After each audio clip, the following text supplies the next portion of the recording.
আসসালামু আলাইকুম এইচএসসি শিক্ষার্থী বন্ধুরা, তোমাদের এইচএসসি পরীক্ষা শুরু হওয়ার পর থেকে কিন্তু দফায় দফায় পরীক্ষা স্থগিত হয়ে গেছে। অনেক সময় সিলেটে বন্যার কারণে, এরপরে কোটা আন্দোলনের কারণে, এখন বৈষম্য বিরোধী ছাত্র আন্দোলন এবং একই সাথে তাদের ন্যায় বিচারের জন্য কিন্তু তার আন্দোলন চলমান রয়েছে। এবং আজকে কিন্তু সিদ্ধান্ত দেওয়ার কথা ছিল শিক্ষা বোর্ড থেকে, সেখান থেকে সিদ্ধান্ত এসেছে এইচএসসি সকল ধরনের পরীক্ষা স্থগিত করা হয়েছে। আমরা যদি দ্য ডেইলি ক্যাম্পাসে যাই, এখানে তোমরা দেখতে পাচ্ছ যে 11 আগস্ট থেকে নতুন সময় সূচিতে এইচএসসি পরীক্ষা হবে, অর্থাৎ এর আগে কিন্তু স্থগিত করা হয়েছে। এখন চলো এখানে বিস্তারিত কি বলা হয়েছে সেগুলো কিন্তু দেখা দরকার আমাদের, কেননা বিস্তারিত না দেখলে তোমাদের 11 তারিখ থেকে কোন সময়সূচিতে পরীক্ষা হবে সে বিষয়ে জানা যাবে না।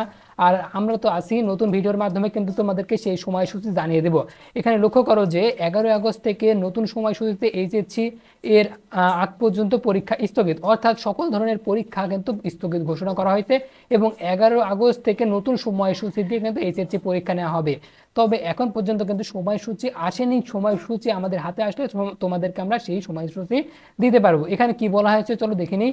সরকারি চাকরিতে কোটা সংস্কার আন্দোলনে ঘিরে উদ্ভূত পরিস্থিতিতে 11 আগস্ট থেকে নতুন সময়সূচিতে এইচএসসি ও সমমানের পরীক্ষা নেওয়া হবে।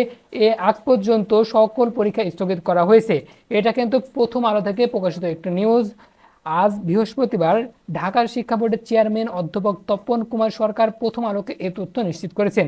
এর আগে কয়েক দফায় এইচএসসি সমমানের পরীক্ষা স্থগিত করা হয়েছিল। প্রথমে গত 18 জুলাইয়ের পরীক্ষা স্থগিত করা হয়। তারপর একসঙ্গে 21, 23 ও 25 জুলাইয়ের সব শিক্ষা বোর্ডের এইচএসসি পরীক্ষা স্থগিত করা হয়। এরপর আরেক দফায় 28 জুলাই থেকে 1 আগস্ট পর্যন্ত পরীক্ষা স্থগিত করা হয়। পরবর্তী পরীক্ষা ছিল 4 আগস্ট থেকে। এখন নতুন সিদ্ধান্ত হলো 11 আগস্ট থেকে নতুন সময়সূচি দিয়ে পরীক্ষা নেওয়া হবে। এখন পরীক্ষা নেওয়া সম্ভব হবে কিনা সেটা এখন পর্যন্ত বলা যাচ্ছে না। আন্দোলনের মোড় কোন দিকে ঘুরে সকল দিক বিবেচনা করে কিন্তু তোমাদের পরীক্ষাটি নেওয়া হবে।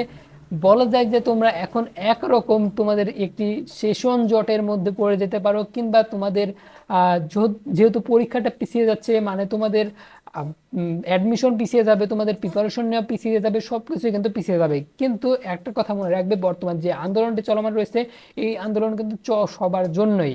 তো পরবর্তী যে আপডেটটি আমাদের মাঝে আসবে আমরা চেষ্টা করব সেই আপডেটটি তোমাদেরকে দিয়ে দেওয়ার। তো এই ছিল আমাদের আজকের এই ভিডিও। তোমাদের আরও যদি কোনো তথ্য জানার প্রয়োজন থাকে তাহলে অবশ্যই আমাদেরকে কমেন্ট সেকশনে জানাতে পারো।